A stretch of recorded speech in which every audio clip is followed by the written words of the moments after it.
हाँ जी, last class में हमने देख लिया था। लास्ट क्लास में हम देख रहे थे विलियन के बारे में कुछ चर्चा कर रहे थे। विलियन क्या था? और उसके बाद उसके बारे में हमने कुछ चीज़ें जानकारी प्राप्त करी, जैसे कि तनु विलियन किसको बोलते हैं और सांद्र विलियन किसको बोलते हैं। याद होगा आपको, तनु या सांद्र, मैंने बोला था कंपेयर कंपेयर करना पड़ेगा आपको कि किसकी बात कर रहे हो आप। तनु बोल रहे हो तो किसके सापेक्ष तनु बोल रहे हो, सांद्र बोल रहे हो तो किसके सापेक्ष सांद्र बोल रहे हो। मतलब जैसे हाइट के मामले में बताना पड़ेगा कि इस बच्चे की हाइट कम है इस बच्चे से, तो वैसे ही जो है ये भी कंपेयर वाली टर्म होती है। बस आपको इतना मालूम होना चाहिए तनु और सांद्र बोलते किसको है। तो तनु जो है वो पतले विलियन को बोलते हैं, और सांद्र जो है वो गाढ़े विलियन को बोलेंगे। उदाहरण के लिए लिए मान लीजिए, यदि आपने पानी में शक्कर घोल दी तो सॉल्यूशन मिल जाएगा, एक विलयन प्राप्त होगा आपको। उस विलयन में विलय क्या है? शक्कर है। और विलायक क्या है? पानी है। जिसकी मात्रा ज्यादा होती है उसको विलायक बोलते हैं, जिसकी मात्रा कम होती है उसको विलय पदार्थ बोलते हैं। तो कम शक्कर की मात्रा कम है तो वो विलय पदार्थ है। वो उसको हमने पानी में घोल दिया, पूरी तरह से घुल जाएगी, हमको क्या मिल जाएगा? विलयन मिल जाएगा। पहले ही बता चुका हूँ, विलयन जो बनता है वो दो चीजों से मिलकर बना हुआ होता है, विलय और विलायक। विलय पदार्थ जो है वो एक से ज्यादा भी हो सकते हैं। विलायक एक ही रहता है जिसमें हम घोल रहे हैं चीज, है ना, जैसा अपनी शक्कर पानी के केस में पानी है। उसके बाद हमको एक सॉल्यूशन मिल गया शक्कर घोलने पर एक पानी में। अच्छा, दूसरी बात, अगर दूसरी जगह शहद लो, शहद कितना गाढ़ा होता है, देखा आपने उसकी थिकनेस देखी? कितनी ज्यादा गाढ़ी गाढ़ा होता है। तो मुझे आप बता सकते हैं तनु और सांद्र कौन होगा इसमें? तनु कौन होगा और सांद्र कौन होगा? शक्कर वाला पानी जो है वो तनु होगा, और शहद जो है वो कैसा होगा? सांद्र होगा। तो हमको बस ये अभी केवल इतना पता होना चाहिए, तनु और सांद्र कुछ शब्द होते हैं, ताकि हम आगे जब वो आए तनु और सांद्र अम्ल के बारे में या फिर क्षारक के बारे में, जब वो आए तो हम उनको समझ सके, है ना। इसलिए हमको पता होना चाहिए। बाकी तनु और सांद्र के बारे में इतना कुछ ज्यादा डिटेल में जाने की जरूरत नहीं है। इसके बाद नेक्स्ट टाइम हमने देखी थी कि संतृप्त विलयन किसको बोलते हैं, असंतृप्त विलयन किसको बोलते हैं, और अति संतृप्त किसको बोलते हैं, है ना। एक बार फिर से बता रहा हूं मैं सॉरी, एक बार फिर से बता रहा हूँ। संतृप्त विलयन किसको बोलते हैं? जब विलय, देखो, किसी गिलास में हमने विलायक लिया, पानी लिया, है ना, वो विलायक है। उसमें कोई विलय पदार्थ घोल रहे हैं, मान लीजिए शक्कर घोल रहे हैं या नमक घोल रहे हैं, है ना, कुछ भी हम घोल रहे हैं उसमें, तो विलय पदार्थ घुल रहा है, क्या बन जाएगा? विलयन बनाएगा। अगर उसको घोल देंगे तो नमक एक निश्चित समय तक ही उसमें घुल पाएगा, जितना पानी में स्पेस होगा, पानी के कणों के बीच रिक्त स्थान होगा, नमक उतनी ही मात्रा में जो है उसमें घुल पाएगा, उससे ज्यादा नहीं घुल पाएगा, है ना। तो विलायक में विलय पदार्थ की इतनी मात्रा, मतलब मैक्सिमम, अधिकतम जितनी मात्रा घोली जा सकती है, जितनी मात्रा घोली जा सकती है उसको हम क्या बोलेंगे? संतृप्त विलयन। मतलब जितना उसमें स्पेस था उतना ऑक्यूपाई कर लिया, उसके बाद अगर हम कोई विलय पदार्थ घोलेंगे तो वो जो है उसमें घुलने नहीं वाला है, क्योंकि अब उसमें विलायक में जो है वो जगह नहीं बची रह गई है ना। ये याद है कि नहीं? इसको संतृप्त विलयन बोल रहे थे। असंतृप्त विलयन मतलब कि विलय पदार्थ और घोला जा सकता है अभी, वैसे विलयन को हम असंतृप्त विलयन बोलेंगे। और यदि मैं अति संतृप्त की बात करूं, तो मैंने शक्कर घोल दी है उसमें या फिर नमक घोल दिया है पानी में, उसके बाद उसमें पूरी तरह से घुल गई है वो, लेकिन अब जो है वो नहीं घुल पा रही, अभी भी शक्कर में घोलते जा रहा हूँ, लगातार डालते जा रहा हूँ। ऐसा विलयन जिसमें संतृप्त विलयन से ज्यादा विलय पदार्थ की मात्रा हो जाती है, उसको हम क्या बोलते हैं? अति संतृप्त विलयन बोलते हैं। जितना समझ में आया हो ठीक है। उसके बाद जो मेन न्यूमेरिकल वाला पोर्शन था, जो कि एक न्यूमेरिकल है भी, वो पोर्शन है विलयन की सांद्रता निकालने के लिए आपसे बोला जाता है। सांद्रता क्या होती है? सांद्रता बेसिकली आप अभी के लिए ये समझो, 10th भी इसमें ही निकल जाएगी आपकी। सांद्रता मतलब होता है गाढ़ापन, कि विलयन कितना गाढ़ा है ना। वैसे इसकी मेथड जो है वो बहुत सारी है, 12th में आएंगी, लेकिन अभी के लिए अपन को ज्यादा काम की अभी जो मेन अपना काम है, विलयन की सांद्रता अगर हमको निकालना है तो हम एक फॉर्मूले का यूज करते हैं। विलयन की सांद्रता बराबर से होता है, मैं लास्ट क्लास में हालांकि ये बता चुका हूँ आपको, लेकिन मैं अच्छे से नहीं बता पाया था उसको, क्योंकि टाइम थोड़ा सा कम था। इसलिए आज जो है वो इसके बारे में चर्चा करेंगे, सांद्रता।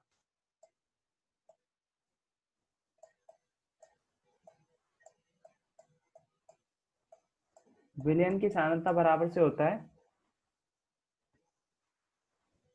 विलय पदार्थ की मात्रा मैं पूरा नहीं लिख रहा हूँ, है ना, विलय पदार्थ की मात्रा पूरा लिखना पड़ेगा, मैं सिंपल लिख रहा हूँ विलय की मात्रा, विलय की मात्रा डिवाइडेड बाय विलयन की मात्रा, है ना, विलयन की मात्रा।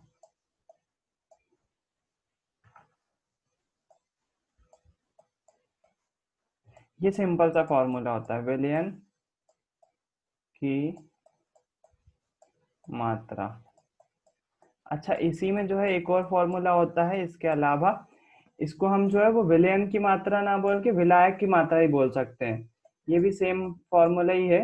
ऊपर यदि मैं लिखूं विलय की मात्रा, नीचे जो है वो विलयन की जगह में जो है वो विलायक भी लिख सकता हूँ। ऊपर जो है मैंने लिख दिया यहाँ पर विलय की मात्रा, और नीचे विलयन की मात्रा की जगह मैं क्या लिख दूं, विलायक की मात्रा लिख दूं।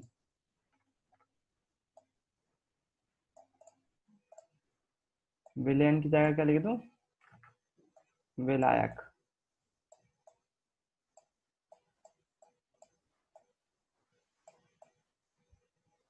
तो ये होता इसकी मदद से हम क्या निकाल सकते हैं, विलयन की सांद्रता निकाल सकते हैं। एक एग्जांपल लेते हैं, आपको समझ में आएगा। हम एक विलयन की बात कर रहे हैं, हम चलिए आज शक्कर का जो है वो शरबत ही बना लेते हैं, कोई दिक्कत नहीं। हमने क्या किया, हमने 1 लीटर पानी में, 1 लीटर, 1 लीटर की जगह मैं इसको मात्रा की बात कर रहा हूँ ना, तो मैं किलोग्राम में लिख लेता हूँ। 1 किलोग्राम पानी में मैंने जो है वो इसको जो शक्कर को घोला गया, वो लगभग लगभग 500 ग्राम शक्कर घोली। कितनी, 500 ग्राम शक्कर घोली। ठीक, क्या बोला मैंने, 1 किलोग्राम क्या है, ये पानी है, और 500 ग्राम क्या है, शक्कर है, शक्कर है। जब मैंने इतनी 500 ग्राम शक्कर 1 किलोग्राम पानी में घोली, तो क्या हो जाएगा, शक्कर घुल तो जाएगी, हो सकता है थोड़ी बहुत बच जाए, लेकिन हमें एक विलयन प्राप्त होगा।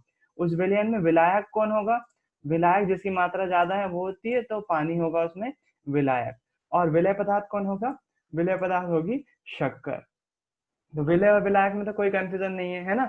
विलयन जो मिलकर बना होता है वो विलय और विलायक से मिलकर बना होता है। अब हमसे बोला है इस विलयन की सांद्रता ज्ञात करो। जो विलयन आपको प्राप्त होगा इसको घोलने पर, उस विलयन की सांद्रता पता करना है। सांद्रता क्या होगी, तो विलयन की सांद्रता के लिए हमारे पास फॉर्मूला है, विलयन की सांद्रता बराबर से विलय की मात्रा डिवाइडेड बाय विलयन की मात्रा, या फिर विलय पदार्थ की मात्रा बराबर से विलय की मात्रा, विलय की मात्रा डिवाइडेड बाय विलायक की मात्रा। दोनों में से हम कोई सा फॉर्मूला का यूज कर सकते हैं और अपना आंसर निकालेंगे। जैसे अभी मैं जो है वो विलयन की मात्रा का फॉर्मूला लगा रहा हूँ, ये वाला लगा रहा हूँ। तो विलय पदार्थ की मात्रा कितनी है, विलय पदार्थ की मात्रा है 500 ग्राम।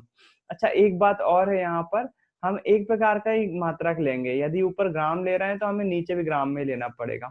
विलयन की मात्रा कितनी है, विलयन बोले तो, विलयन बोले तो पानी और शक्कर दोनों को मिलाकर, पानी और शक्कर दोनों को मिलाकर जितनी मात्रा होगी वो होगी। तो 1 किलोग्राम को हम कितना लिख सकते हैं, 1000 ग्राम लिख सकते हैं कि नहीं। 1 किलोग्राम को 1000 ग्राम लिख सकते हैं, बिल्कुल लिख सकते हैं। 1000 ग्राम लिखा, विलयन की मात्रा निकालना है हमें, तो पानी में शक्कर भी घुली हुई है, तो इसमें 500 भी जोड़ो। 1000 पानी का हो गया, 1000 ग्राम पानी हो गया, 500 ग्राम क्या हो गई, शक्कर हो गई, टोटल कितना हो गया, 1500 ग्राम। तो विलयन की मात्रा कितनी हो जाएगी, 1500 ग्राम।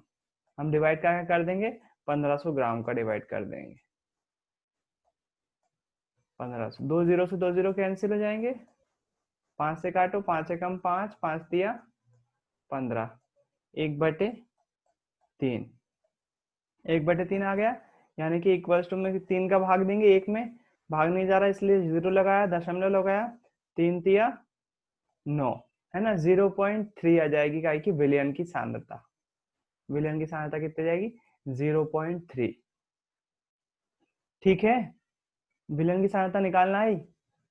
विलयन की सांद्रता का यूज हम करते ही नहीं है, विलयन की सांद्रता निकालने की जगह हम दो फॉर्मूले और यूज करते हैं, सॉरी, दो फॉर्मूले कौन कौन से यूज करते हैं, वो निकालते हैं हम विलयन की का द्रव्यमान प्रतिशत, है ना। जो मेन हम निकालते हैं न्यूमेरिकल में, या फिर न्यूमेरिकल हमको जो दिया जाता है उसमें निकालते हैं विलयन का द्रव्यमान प्रतिशत।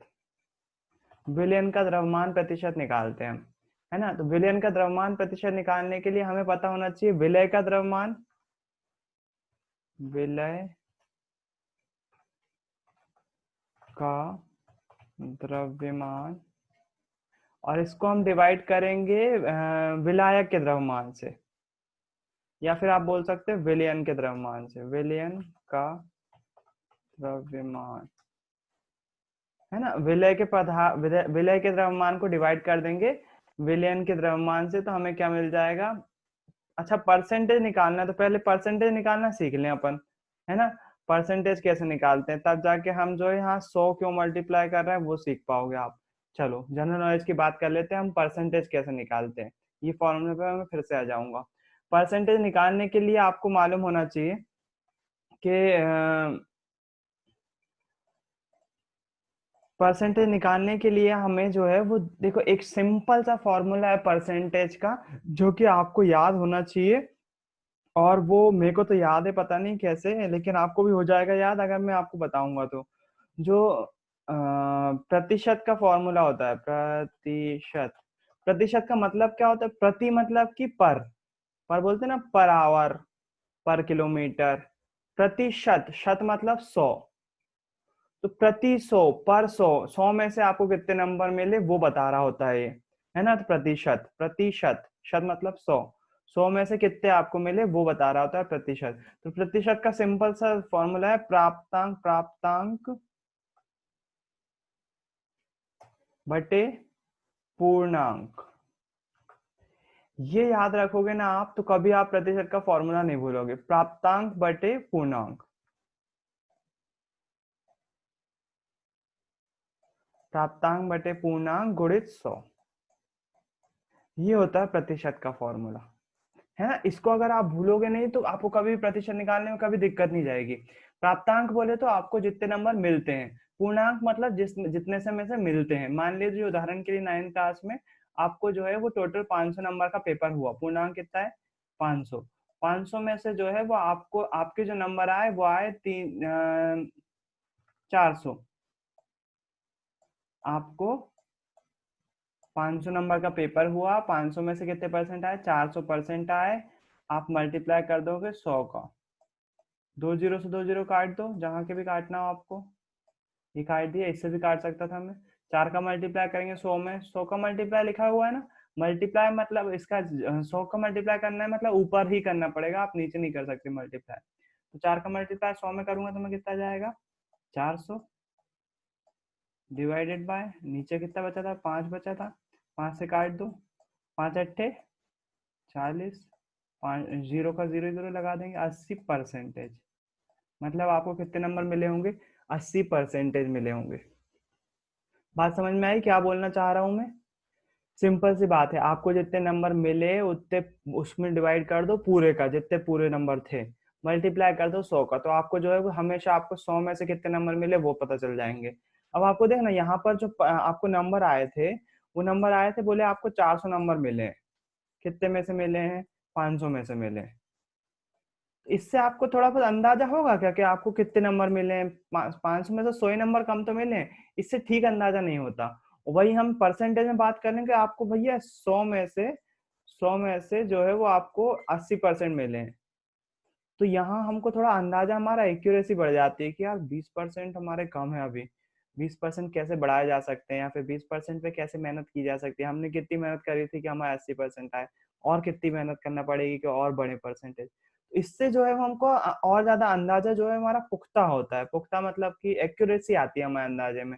यहाँ हमको समझ में नहीं आता, 400 नंबर आए ठीक तो है, 500 में 100 ही नंबर तो कम है, ऐसा ऐसा माहौल होता है ना। इसलिए जो है वो परसेंटेज बेस पे कैलकुलेशन की जाती है, और आपको जो है वो उससे अनुमान अच्छे खासा लग जाता है।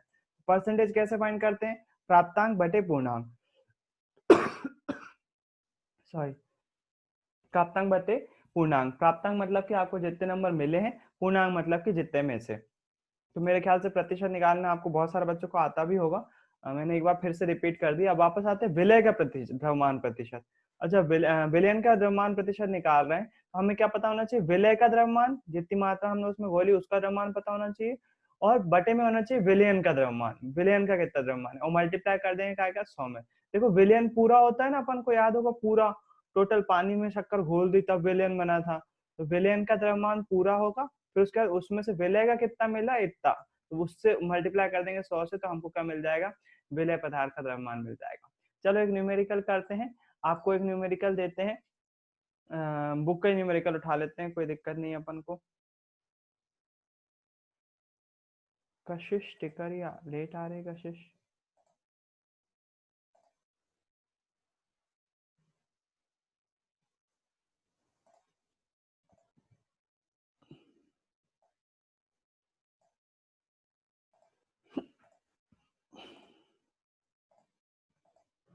देखो ये आपका न्यूमेरिकल, एक विलियन के 320 ग्राम विलायक जल में 40 ग्राम नमक विलय है। यहाँ पर उन्होंने नाम नहीं बोला कि किसको विलायक बोल रहा है किसको विलय बोल रहा है, उन्होंने बोल दिया कि भैया एक विलियन है, कोई सा सॉल्यूशन है, उसमें जो है वो 320 ग्राम विलायक घोला गया है, विलायक जल में, विलायक क्या है वहां पर, जल ही है ना, और 40 ग्राम जो है वो नमक घोला गया है। विलयन की सांद्रता का परिकलन करो, विलयन की सांद्रता कितनी होगी, है ना।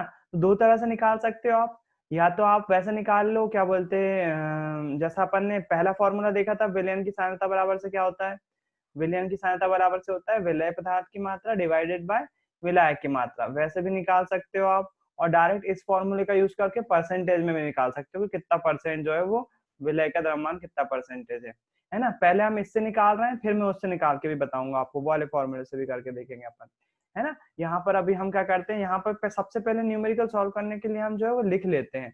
तो पहले क्या लिखा हुआ है, जल, विलायक क्या है, जल है ना, उसका कितना द्रव्यमान दिया हुआ है 320 ग्राम, तो यहाँ पर लिख लेंगे हम जल का द्रव्यमान,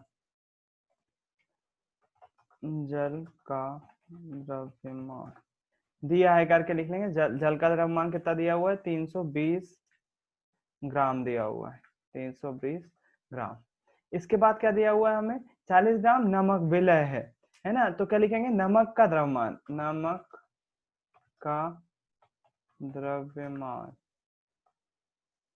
नमक का द्रव्यमान कितना दिया हुआ है, 40 ग्राम।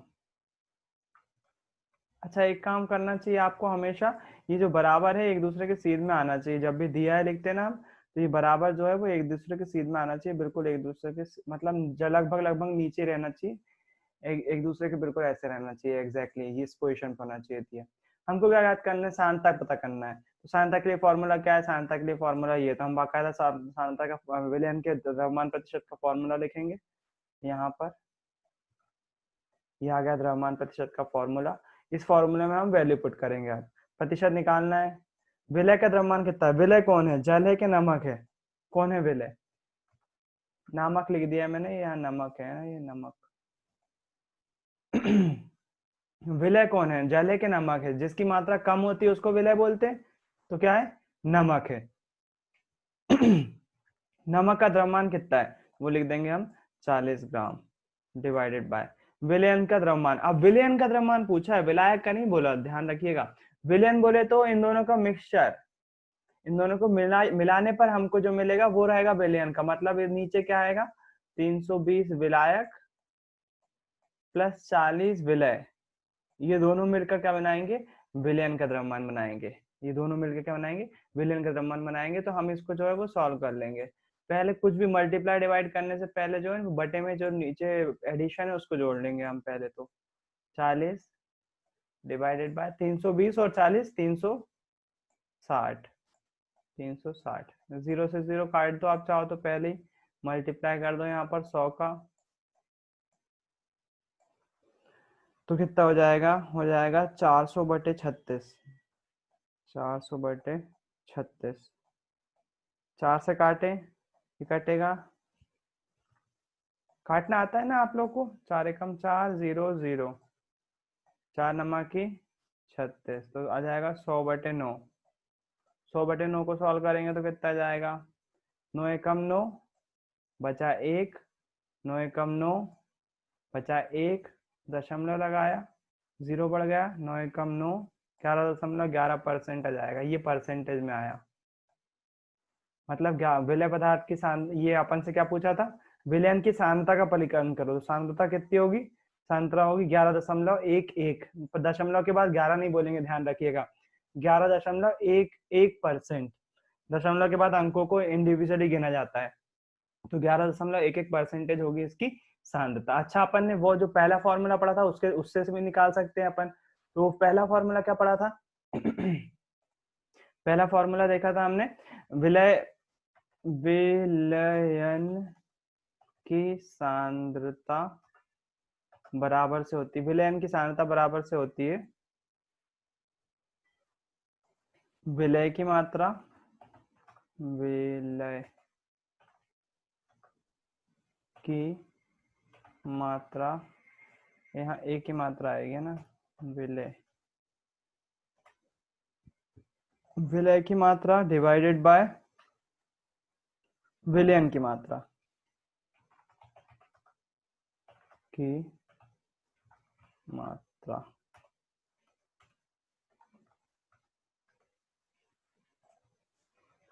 विलय की मात्रा डिवाइडेड बाय विलयन की मात्रा, बटे लगा देंगे तो पूरा फॉर्मूला हो जाएगा। इस फॉर्मूले का यूज करके अगर मैं निकालूं तो देखो विलयन की सांद्रता निकालना है मुझे। विलय की मात्रा कितनी है? विलय की मात्रा यहाँ पर देखो, विलय क्या था? नमक था विलय 40 ग्राम। तो इसको मैं क्या लिखूंगा? इसको 40 लिखूंगा। नीचे देखो विलयन की मात्रा बोली, विलयन की, नॉट विलायक की, विलयन की। विलयन मतलब दोनों को मिला के जितना बनेगा, यानी कि 320 और 40 दोनों को मिला दूंगा, 320 और 40 मिलाना मतलब जोड़ना, है ना।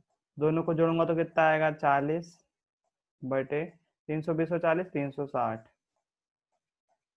एक जीरो से एक जीरो कैंसिल, 4 एकम 4, 4 नमक 36, 1/9, 1/9 अलग से लिख लेता हूँ इसको, 1/9 इक्वल्स टू, भाग देंगे 9 का 1 में तो 0.1, 9 एकम 9, 0.1 आ रही है यहाँ पर, बिल्कुल एग्जैक्ट वही है, वही चीज आ रही है। आप 1 भी लिख सकते हो आप इसको, 0.11, है ना। देखो यहाँ पर जो विलयन की सांद्रता आ रही है वो 0.11 आ रही है, यहाँ पर कितनी आ रही है? 1.11। कुछ नहीं करा उसमें, अगर 100 का मल्टीप्लाई कर दोगे आप तो परसेंटेज में जाएगी। ये वाली चीज जो है वो परसेंटेज में आ रही है, ये वाली बिना परसेंटेज के आ रही है ना। 100 का मल्टीप्लाई कर दोगे तो वापस आपको यही वाला जो है वो मिल जाएगा आपको आंसर।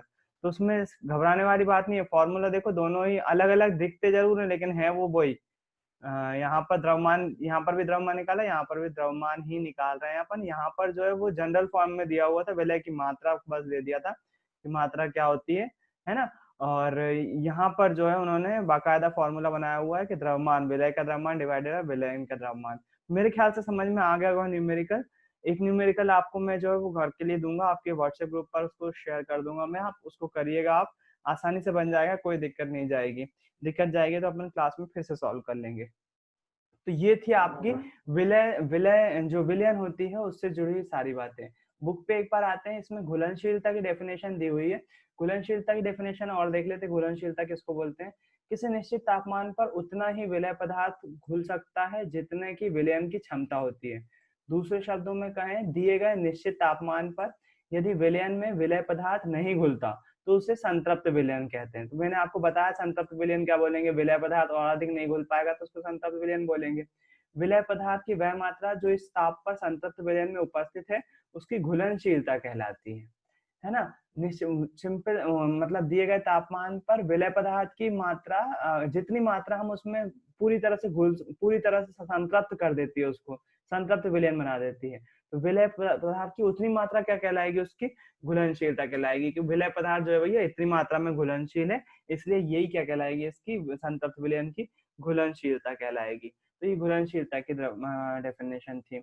अगली जो अब अगला जो टॉपिक आने वाला है वो आपका आने वाला है, अच्छा एक और यहाँ पर टेबल रह गई थी, ये कोलाइट के यहाँ पर ये टेबल है, इसको ध्यान से देख लो। कोलाइट के बारे में अपन ने देखा कि कोलाइट के गुणधर्म क्या होते हैं। अपन ने प्रैक्टिकल में क्या घोला था पानी में, क्या हमको कोलाइट मिल गया था? दूध घोला था हमने, है ना। मैंने आपको बताया था दूध के अलावा भी बहुत सारी चीजें जो है वो कोलाइड बनाती हैं।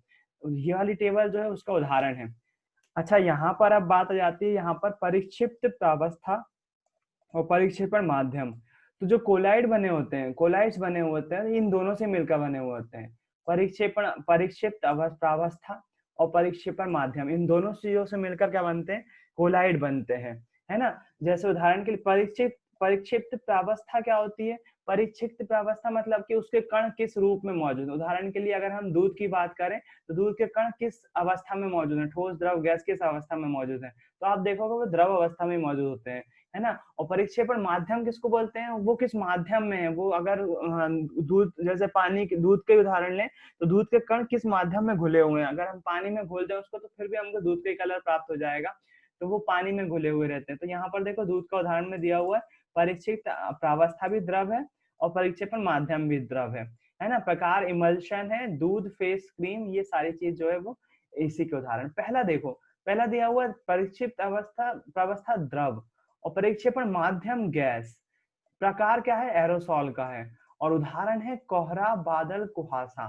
कोहरा सुना है ना आपने? कोहरा सुबह के टाइम हो जाता है, वो आपने आप जो आसपास बताया था मैंने आपको, नमी मौजूद रहती है, उस नमी के जमने के कारण से ही जो है कोहरा या कुहासा बन जाता है, या बादल भी बन जाते हैं पानी के संघनन के कारण से, जमने के कारण से, है ना, जुड़ने के कारण से जो है वो बादल, कोहरा, कुहासा बन जाता है। उसमें जो है वो परिचित प्रावस्था क्या है? वहां पर पानी की बूंदें जम रही होती है, इसलिए पानी क्या है? द्रव है। तो परिक्षिप्त प्रावस्था क्या हो जाएगी? वहां पर द्रव हो जाएगी। अच्छा, किसमें घुला हुआ है? वो हमारे आसपास उपस्थित वायु में घुला हुआ है। कोहरा दिख जाता है ना आपको आसपास सुबह सुबह ठंड के दौरान, वहां आपको वातावरण में गैस मतलब आराम से धुंधला धुंधला दिखाई दे जाता है ना? तो वो पानी घुला हुआ, किसमें घुला हुआ है? हमारे आसपास की गैसेस में घुला हुआ है। उसको हम क्या बोल रहे हैं? कोहरा बोल रहे हैं। तो वो प्रकार क्या हो जाएगा? एरोसॉल हो जाएगा। और ये एक प्रकार का कोलाइड ही है। कोहरा, बादल या कुहासा, ये तीनों ही मिलकर, तीनों ही काय के उदाहरण है? कोलाइड के उदाहरण है। दूसरा उदाहरण देखो, ठोस, गैस।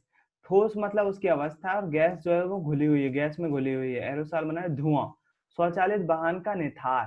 स्वचालित वाहन का निथार मतलब कि जो अपने ऑटोमेटिक चलने वाले वाहन होते हैं ना, आजकल ऑटोमेटिक वाहन आने लगे हैं जो जैसे एक्सीलेटर से चल रहे हैं, उसका निथार मतलब कि उससे निकलने वाला धुआं। निथार मतलब कि उससे निकलने वाला धुआं। तो जो धुआं है वो, उसके कण जो है वो ठोस है। अजीब नहीं लग रहा आपको? लिखा हुआ है धुएं के कण जो है वो कैसे? ठोस है। और वो किस में मिले हुए हैं? गैस में मिले हुए हैं। तो जाहिर सी बात है, ये तो सही है, वो वायुमंडल में उपस्थित गैसों में मिल जाते हैं, लेकिन ये बोल रहे हैं कि उसके कण जो है वो ठोस है। थोड़ा सा ये बात पच नहीं रही ना? मैं बताता हूँ इसका रीजन क्या है। जब वो धुआं निकलता है, जब वो धुआं निकल रहा होता है, जैसे वाहनों का धुआं जो निकल रहा होता है, उसमें जब वो पेट्रोलियम जलता है ना, पेट्रोल जलता है, तो उसमें से कई प्रकार के मेटल रहते हैं। मेटल मतलब धातु के कण रहते हैं। वो धातु के कण जो है वो ठोस अवस्था में होते हैं। वो हालांकि होते बहुत छोटे हैं, लेकिन वो होते वो हैं, क्या बोलते हैं, ठोस, क्योंकि वो धातु के कण है। उदाहरण के लिए जब हम पटाखे फोड़ते हैं, पटाखे जब जलाते हैं, चाहे फुलझड़ी जलाओ, चाहे रस्सी बम जलाओ जलाओ या फिर कोई भी लड़ी वगैरह जलाओ, कुछ भी जलाओ आप, तो उसके अंदर जो बारूद भरा हुआ है, उससे जो धुआं निकलता है, वो धुआं जो है वो धातु के कण होते हैं। धातु मतलब, धातु समझते हो ना? मैग्नीज हो जाएगी, जिंक हो जाएगी, मैग्नीशियम हो जाएगा, फास्फोरस हो जाएगा। ये सभी जो है वो धातुएं हैं। और जब हम इनको जलाते हैं, इनका धुआं निकलता है, तो उस धुएं में इस छोटे छोटे मेटल के कण रहते हैं, धातु के कण रहते हैं, और वो हमारे इनहेल करने पर जो है हमारी बॉडी में भी इंटर कर जाते हैं। नुकसानदेह इसलिए होते हैं वो हमारे लिए, क्योंकि वो धातु के कण होते हैं, ठोस होते हैं वो, है ना? तो इस कारण से जो है वो हमारे लिए नुकसानदेह भी है। जब ये धुआं जो वायुमंडल में आता है, तो वो क्या है? धातु, उसमें परिक्षेप्त प्रावस्था क्या हो जाएगी? ये ठोस अवस्था में। लेकिन किस में घुले हुए हैं? धुएं में घुले हुए हैं, मतलब गैस में घुले हुए हैं। इसलिए यहाँ पर लिखा हुआ है उन्होंने, धुआं भी एक प्रकार का क्या है? कोलाइड है। लेकिन वहां पर जो परिक्षेप्त प्रावस्था होती है वो क्या होती है? ठोस होती है। और वो घुले किस में होते हैं? गैस में घुले होते हैं। तो उसके बाद क्या देख रहे हैं? उसके बाद देख रहे हैं गैस को यदि हम द्रव में घोलें, गैस को यदि द्रव में घोलें, तो वो फोम बना लेता है, जिसमें शेविंग क्रीम जिसको जैसे रहती है। शेविंग शेविंग क्रीम आपने देखी होगी, पापा को या फिर अपने बड़े भाई भैया भैया वगैरह को शेविंग करते हुए देखा होगा यदि, तो उसमें वो लोग शेविंग क्रीम का यूज कर रहे होते हैं। तो शेविंग क्रीम में क्या होती है? एक गैस को जो है वो लिक्विड में डाला जाता है, उसके कारण से उसका पेस्ट जैसे तैयार हो जाता है। वो आप जो है वो वहां पर शेविंग क्रीम के रूप में देख रहे होते हो। वो भी एक प्रकार का कोलाइड है। द्रव का द्रव में देख ही चुके हैं, दूध का। ठोस का द्रव में, ठोस का द्रव में मतलब हम ठोस चीज को किसी द्रव में घोलें यदि, ठोस चीज को द्रव में घोलें तो वो सोल का निर्माण करता है। और मैग्नीशिया मिल्क या कीचड़ इसका उदाहरण है। कीचड़ जो है आप देखोगे मिट्टी होती है, मिट्टी होती है, मिट्टी में जो है वो धूल के कण होते हैं, जाहिर सी बात है। उसको यदि हम पानी में घोल देंगे तो धूल के कण कैसे होंगे, ठोस होंगे। और हम काय में घोल रहे हैं, पानी में घोल रहे हैं, तो वो काय का निर्माण करेंगे, कीचड़ का निर्माण करेंगे। दूसरा उदाहरण लिखा हुआ है मैग्नीशिया मिल्क। ये मैग्नीशिया मिल्क क्या होता है मैं आपको समझा दूं। जब आपके घर में एक एक नॉर्मल आजकल दवाई का नाम है, वो आजकल बहुत सारी जगह यूज की जाने लगी है। वो डाइजेशन को मजबूत करने के लिए यूज की जाती है और मॉम के नाम से बिकती है मार्केट में। मिल्क ऑफ मैग्नीशिया बोलते हैं उसको, मिल्क ऑफ मैग्नीशिया बोलते हैं। और पाचन संबंधी बीमारी के लिए जो है उसको यूज किया जाता है। उदाहरण के लिए मैं एक्यूरेट तो नहीं बोलूंगा, वो दवाई वैसी दिखती है, अगर आपने डाइजीन देखी होगी घरों में, जेल्यूसिल या फिर डाइजीन की एक ऐसी पिंक कलर की बॉटल होती है, उसमें दवाई जो है वो पिंक कलर की होती है नॉर्मली, है ना। वो मिल्क ऑफ मैग्नीशिया है तो नहीं, लेकिन हाँ फिर भी लगभग लगभग वैसे ही आती है। मिल्क ऑफ मैग्नीशिया मार्केट में आसानी से अवेलेबल रहती है और हमारे पाचन संबंधी रोगों को दूर करने के लिए यूज की जाती है, खाने को पचाने के लिए यूज की जाती है। उसमें कहाँ से अपन ने बोल रहे हैं, ठोस का द्रव में विलयन। कीचड़ का तो हमने मान लिया, कीचड़ जो है वो मिट्टी के कण जो है वो ठोस होते हैं। अगर हम मिट्टी को जो है पानी में घोल देंगे तो वो भी कोलाइड बना लेगी। और कैसा कोलाइड होगा, परिक्षेपित प्रावस्था जिसकी ठोस होगी। और परिक्षेपण माध्यम क्या होगा, परिक्षेपण माध्यम जो है वो द्रव हो जाएगा। तो आपको ये, लेकिन ये मिल्क ऑफ मैग्नीशिया में क्या होता है, तो मिल्क ऑफ मैग्नीशिया में वही बात, मैग्नीशिया मतलब मैग्नीशियम धातु। मैग्नीशियम धातु को जो है वो काय में घोल रहे होते हैं, वो लिक्विड में घोल रहे होते हैं, जिसके कारण से वो दवाई बनती है। इसलिए यहाँ पर परिक्षेपित प्रावस्था और जो है वो ठोस होगी और परिक्षेपण माध्यम जो है वो द्रव होगा। उसके बाद कौन सा बोल रहे हैं गैस और ठोस। परीक्षित अवस्था गैस है और काय में घोला हुआ, ठोस में घोला हुआ है। अजीब बात नहीं, कोई सी गैस को हम ठोस में घोल रहे हैं तो वो फिर से फोम बनाएगा, फोम का प्रकार बनाएगा। और जिसका उदाहरण है फोम, रबर, स्पंज, प्यूमिस। ये प्यूमिस क्या होता है, या फिर स्पंज तो आपने देखा होगा। स्पंज जो है वो जिसके बीच में गैप होता है, जिसको दबाते हैं हम, तो है ना, उसको यदि हम बात करें तो उसमें क्या किया जाता है, गैस को ठोस में प्रवाहित किया जाता है, जिससे स्पंज बनता है। या फिर आप ये भी बोल सकते हो, जो अपना वो होता है, क्या बोलते हैं, जो थर्माकोल होता है, थर्माकोल जो है वो भी जो है वो गैस को जो है कहाँ प्रोवाइड करते हैं, वो ठोस में प्रोवाइड करते हैं, जिसके कारण से वो फोम बनता है। प्यूमिस क्या होता है, प्यूमिस होता है, आपने एक पत्थर देखा होगा घरों में यूज किया जाता है, गड्ढे वाला पत्थर रहता है, उसको घिसने में यूज करते हैं, बहुत हल्का होता है और बाथरूम में यूज किया जाता है शरीर को घिसने के लिए, रगड़ने के लिए, है ना। वो पत्थर में देखोगे आप गड्ढे गड्ढे गड्ढे गड्ढे होते हैं, उसको प्यूमिस बोलते हैं। तो वो प्यूमिस जो है वो आजकल आर्टिफिशियली बनाए जाने लगे हैं, लेकिन नेचुरली जो बनते हैं वो ज्वालामुखी उद्भेदन जहाँ होता है ना, ज्वालामुखी फटता है, वहां पर वो लावा जो है वो जम के प्यूमिस बनाता है ना। रियलिटी में वैसे बनते हैं वो प्यूमिस। हालांकि आजकल मैंने बताया आपको आर्टिफिशियली बनाए जाने लगे हैं, जो कि अपने टॉयलेट में यूज किए जाते हैं। तो देखा होगा प्यूमिस पत्थर आपने, वो ऐसे गड्ढे गड्ढे होते हैं। तो वो क्या हो रहा होता है, वो भी जो है वो गैस काय में मिल रही है, ठोस में मिल रही है, इसके कारण से उसमें गड्ढे हो जाते हैं और प्यूमिस का निर्माण होता है। तो वो भी एक प्रकार का क्या है, कोलाइड ही है। फिर उसके बाद क्या है, द्रव अवस्था को हम ठोस में घोल दें यदि, तो वो जेल का निर्माण करेंगे। जेले, पनीर और मक्खन जो है इसका उदाहरण है। ये भी काय के उदाहरण है, कोलाइड्स के उदाहरण है, जेली, पनीर और मक्खन। द्रव को हम काय में घोल रहे हैं, ठोस में घोल रहे हैं, तो पनीर का निर्माण होगा या फिर जेली का निर्माण होगा। सिंपल सी बात है, कोलाइड्स कहलाएंगे वो भी। ठोस का, ठोस में अगर बोले ठोस सोल बनता है रंगीन पत्थर या दुधिया कांच। रंगीन पत्थर यानी कि बोले तो जो अपने वो होते हैं ना, हाथ में आप देखोगे कलरफुल पत्थर पहने रहते हैं, कहीं मूंगा कुछ कोई बोलते हैं, कोई पन्ना बोलते हैं, कोई अलग अलग पत्थर होते हैं, देखे होंगे आपने। तो वो पत्थर जो है वो हाथ से बनाए जा सकते हैं, वो ठोस का ठोस में मिक्सचर होते हैं, वो भी कोलाइड है ना। तो आप देख रहे हो कितने प्रकार के कोलाइड मौजूद है हमारे आसपास, कितनी सारी चीजें जो है वो कोलाइड के अंतर्गत आती हैं, जिसमें जो है वो परिक्षिप्त प्रावस्था और परिक्षेपण माध्यम दो चीज होती है, परिक्षिप्त प्रावस्था और परिक्षेपण माध्यम। हालांकि ये बहुत ज्यादा डीप है, एग्जाम में इतना ज्यादा डीप नहीं पूछा जाता है ना, मैं पूछने वाला हूँ इसलिए, लेकिन आपको पता तो होना चाहिए कोलाइड कैसे मिलकर बने होते हैं, परिक्षिप्त प्रावस्था और परिक्षेपण माध्यम। मतलब कि कुछ ना कुछ वो किस किस अवस्था में होते हैं, उस अवस्था को किस माध्यम में घोल दिया जाता है, उसी प्रकार का कोलाइड हमको प्राप्त हो जाता है। उदाहरण के लिए दूध जो है वो द्रव का द्रव में मिक्सचर है, मतलब उसकी प्रावस्था भी द्रव है और उसको परिक्षेपण माध्यम भी द्रव है है ना? एक तो दूध का उदाहरण हो गया। फिर उसके बाद शेविंग क्रीम की बात करें, तो शेविंग क्रीम जो है वो गैस है और द्रव में घोली जा रही है। फिर उसके बाद अगर कुहासा की बात करें, जो कोहरा है, वो जो है वो द्रव अवस्था में पानी है ना, वो द्रव अवस्था में और वायुमंडल में घुली हुई है, मतलब गैसीय माध्यम में घुला हुआ है। तो इसको थोड़ा-सा आपको समझना पड़ेगा, कोलाइड्स क्या होते हैं, कोलाइड्स कैसे-कैसे बनते हैं, परिक्षेपण माध्यम और परिक्षिप्त प्रावस्था किसको बोलते हैं, वो आपको थोड़ा बहुत भी याद होगा, थोड़ा बहुत भी समझ में आया होगा, तो क्लास में मैं एक बार फिर से जब पढ़ाऊँगा तो आसानी से समझ में जाएगा, है ना? तो ये बात हुई आधे चैप्टर की, आधा चैप्टर आपका खत्म हुआ। आज की अभी की टाइमिंग खत्म हो रही है।